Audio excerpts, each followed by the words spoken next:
Hello, everybody. My name is Mark Fortin with Michigan Matters, and today is the 22nd of July, and we are live. And the latest, there's a few things going on we'd like to briefly talk about. It won't be very long. And first of all, the governor race, the Michigan governor race, which is really an interesting thing, in my opinion. I can't believe out of 9 million people, we can't get a better roundup. But the thing is, Mike Cox, who is running very strong, I don't know about the polls. I don't believe in polls. I don't pay attention to any poll. But he was running strong, lots of ads and everything else. And he backed out, which happens. The other candidates have backed out. And in so doing, he decided to endorse John James, which I find interesting because of the level in which he attacked John James in the recent debates. He really showed a lot about John James the public ought to know, and yet now he's endorsing John James. So, I mean, that happens too. But in this particular case, I just find it interesting. I'd like to know why. But anyway, he did it. But then John James is, we've talked about John James before. We talked about his voting record and all that kind of thing. And his voting for turning off your automobile if you look nervous or something. Computerized programming inside the car that you buy, that you don't really own. But anyway, but John James is applying for taxpayer money. So it's just amazing to me that he could wind up with almost 900,000 legally of our taxpayer money to run his campaign. And Kevin Kieski put out a video today that was very good about that, and we'd like to play it for you now.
Please be patient with us while we get this up and working.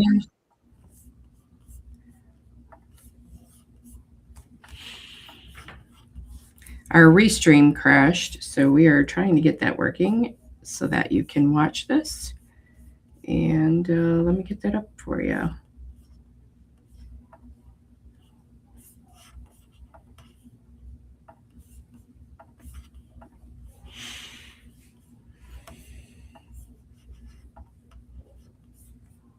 Signed his name to an application.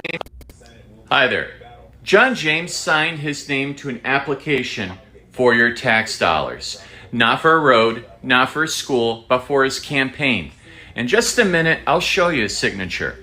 My name is Kevin Kiepski. I'm an attorney. I ran for Attorney General this cycle. I pulled these filings myself from the Michigan Secretary of State's own campaign finance database.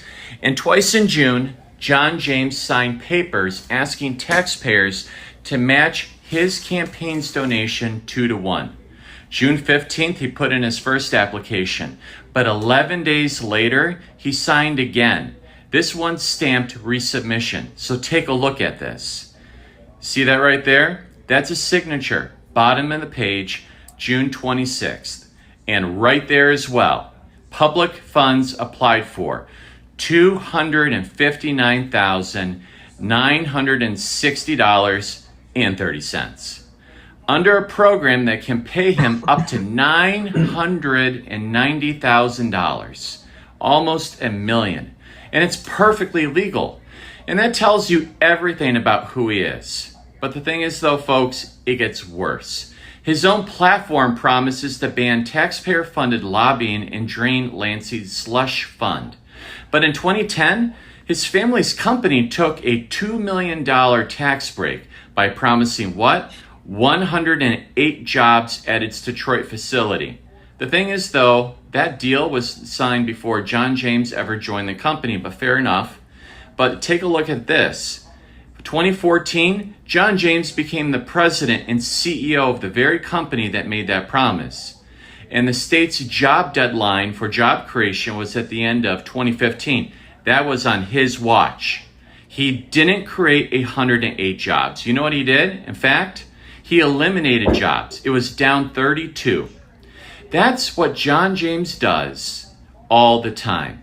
He takes public money. There was a deadline, and then what ended up happening? No delivery. And then 16 years later, this year, he's back at the window again, asking again. And the fine print? By taking your money, he caps his own campaign and lets the insider super PACs do the unlimited spending. You fund the candidate, but the insiders fund the ads. That's Lansing math. Yesterday, however, I was in Muskegon and Macomb, John James' own backyard, campaigning with Perry Johnson. You know what I saw? Packed rooms. On a Tuesday, and that's real grassroots support. And Perry Johnson isn't asking you for a dime. He spends all of his own money. And he's the only one running on a full audit of agencies that hand this money out.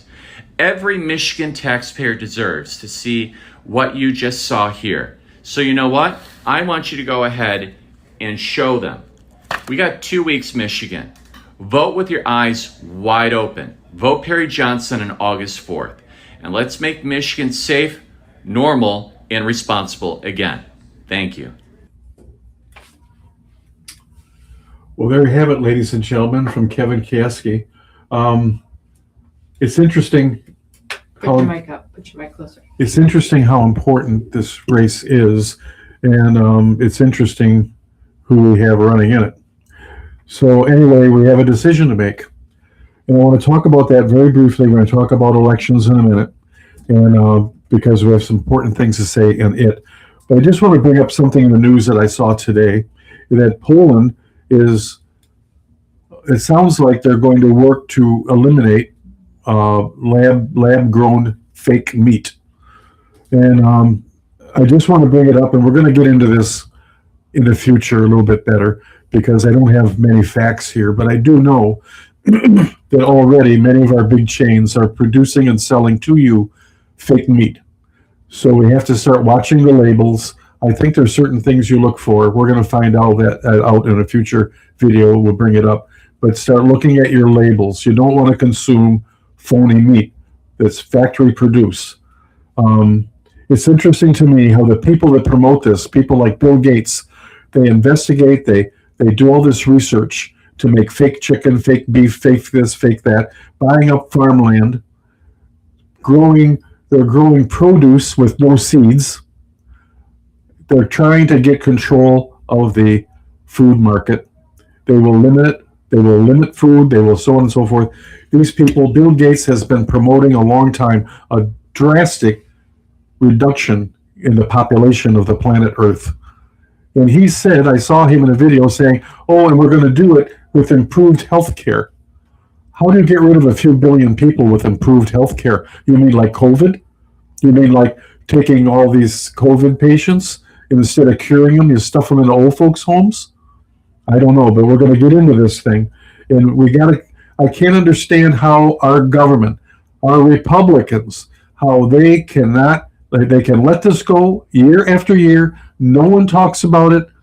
Why isn't there any investigations? Because they're bought and sold. And we're going to try to do some research on that too. Who's collecting money from who in this kind of thing?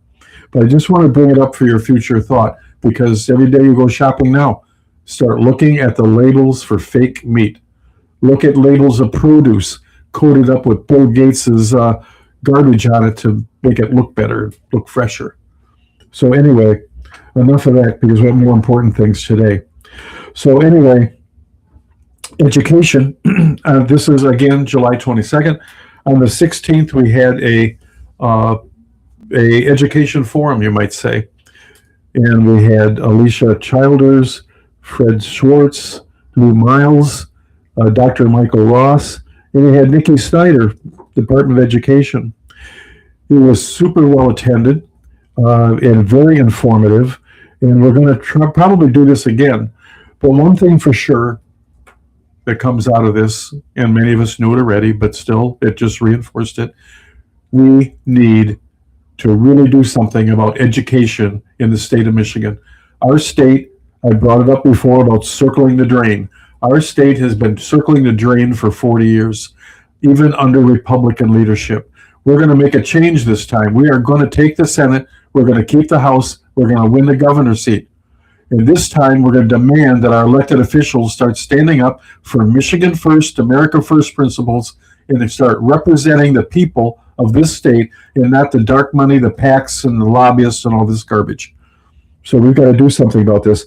Michigan needs education reform like you wouldn't believe. Our children are not taught critical thinking. They do not have any freedom of thought. They are taught how to be. Remember the old Goals 2000? Some of you that might not have been around as long as me. Goals 2000 under the Republican John Engler. And then we had, what was it? School to work. School to work. Not school to think. Not school to have freedom of thought. But no, school to work. To learn how to do a job. Well, we need critical thinkers. We need children with the ability to make their own decisions and not little lemmings in a socialist utopia. But anyway, the last thing I want to talk about, we've been about 12 minutes now, is what's really important right now. Again, August 4th is coming up, and we have our elections. Ladies and gentlemen, if you're listening to this, and please share it, the primary is important. There's always less people voting in the primary than the general election. In the primary is where we should look, as Republicans especially, we should be looking at the candidates, their backgrounds, who's connected to them, who's whatever, where they're getting their money, all kinds of things like Mr. James, our money. We got to look at all this stuff. And we have to pick good people to be the Republican nominees in November. If only a handful of people vote in a primary, that handful is deciding who you get to pick in November.